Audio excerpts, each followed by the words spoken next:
শুধু দর্শক, আজকে আমরা গুলিস্তান বাংলাদেশ আওয়ামী লীগের প্রধান অফিসের সামনে এসেছি।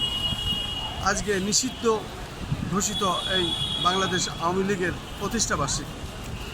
ঢাকাতে আমরা বিভিন্ন জায়গায় ঘুরে ঘুরে দেখেছি, এই নিষিদ্ধ ঘোষিত আওয়ামী লীগের কোনো মিছিল মিটিং আমরা দেখতে পারি নাই এবং দেখি নাই। এখন পর্যন্ত আমরা এই গুলিস্তান বাংলাদেশ আওয়ামী লীগের কেন্দ্র অফিসের সামনে, এই কার্যালয়ের সামনে আমরা দেখি তালা মারা, এবং এখানে যে অবস্থা ছিল সেই পতিত অবস্থাতেই আছে। এখানে আওয়ামী লীগের কোনো লোকের নাম নিশানা পর্যন্ত নাই। এবং আরেকটি বিষয় যেটা স্পষ্ট করে বলতে হয়, আসলে সারাদিনই জাতীয় প্রেস ক্লাব থেকে শুরু করে রাজধানী ঢাকার বিভিন্ন এলাকায় আমরা ঘুরেছি, আওয়ামী লীগের কোনো মিটিং মিছিল আমরা কোথাও দেখতে পাইনি।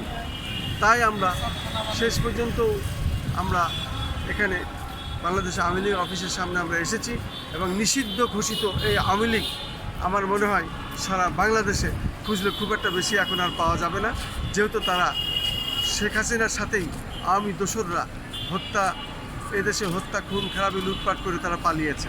অতএব তাদের অবস্থান এখানে খুব একটা আর পাওয়া যাবে না। হয়তো গুটি কয়েক লোক আছে, তারা ছিড়িয়ে ছিটিয়ে পালিয়ে টালিয়ে বেড়াচ্ছে এবং এইভাবে হয়তো মাঝে মধ্যে তারা ভেসে ওঠে আবার চলে যায়।